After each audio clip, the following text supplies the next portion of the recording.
ये कहते हैं कभी भी सूर्यास्त के बाद में और ब्रह्म मुहूर्त से पहले कभी स्नान नहीं करना चाहिए।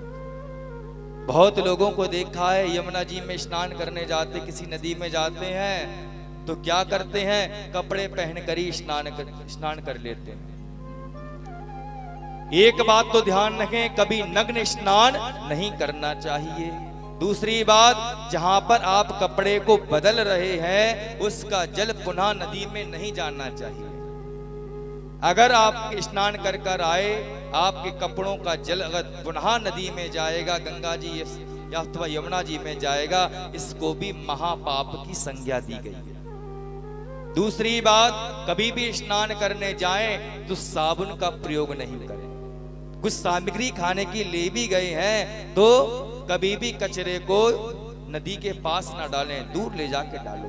वहां पे पुण्य करने गए हो तो पुण्य की तरह ही जाइए। जिस प्रकार मंदिर में जाते हैं शुद्ध अवस्था में नहा कर जाते हैं, उसी प्रकार नहाकर ही स्नान करने जाना चाहिए। ये ना सोचो कि वहां पर भी नहाना है। वो गंगा केवल गंगा नहीं है, वो यमुना केवल यमुना नहीं है, वो तो मानो गंगा जी का मंदिर ही है। जाकर कूद ना पड़ो, प्रणाम करो, उस जल को माथे से लगाओ। हे मैया, आपने बड़ी कृपा करी जो आपने हमको बुलाया, क्योंकि बिन भगवान की कृपा से भगवान को कोई देख भी नहीं सकता। जब तक गंगा मैया की कृपा ना हो, यमुना मैया की कृपा ना हो, तब तक आप जा भी नहीं सकते। स्नान किया प्रणाम करने के बाद और फिर लोगों को देखा, कपड़े पहनने के बाद अगर रेता लग जाए पैरों में तो चप्पल पहन के जाएंगे और वहीं पर धो आएंगे। कितनी गलत बात है। खुद सोच कर देखिए, पढ़े लिखे हो, ज्ञानवान हो, इतना तो बुद्धि होना चाहिए कि चप्पल भी धोकर वहीं से आ रहे हो। पुन्नक क्षेत्रे कृतम पापम वज्रलेखो भविष्यति। जो पुण्य क्षेत्र पे पाप करते हैं उन पापों का कभी प्रायश्चित नहीं होता, उन पापों का तो दंड ही मिलता है। इसीलिए कभी भी किसी भी नदी में स्नान करने जाएं तो सूर्यास्त के बाद ना जाएं।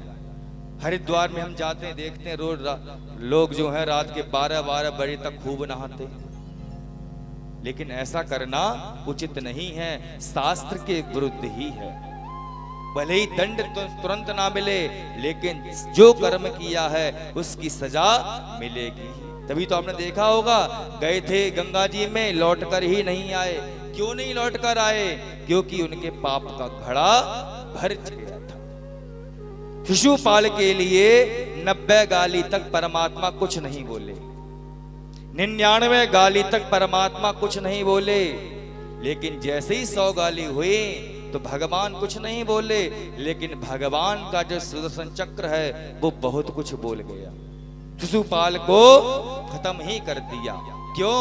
क्योंकि उनकी मां को वरदान दे दिया था कि 100 गलती तो मैं माफ कर सकता हूं, इसके बाद मैं माफ नहीं करूंगा। इसलिए परमात्मा आपके गलत कर्म पर भी अगर कुछ आपको दंड नहीं दे रहे हैं तो इसका मतलब क्या है कि आपको सुधरने का मौका दे रहे हैं। लेकिन जिस दिन आपका घड़ा भर जाएगा उस दिन कोई बचाने वाला नहीं होगा। आपके कर्म ही आपको दंडित कर देंगे। इसलिए कहा गया है, शत्रु मित्र मुदासीना कर्मैवा गुरु ईश्वरहु। कर्म ही गुरु है और कर्म ही ईश्वर है। और कैसा कर्म करना चाहिए ये आपको शास्त्र ही बता सकते हैं। वृंदावन बिहारी लाल की जय। एक बार बैठी हुई थी यशोदा मैया,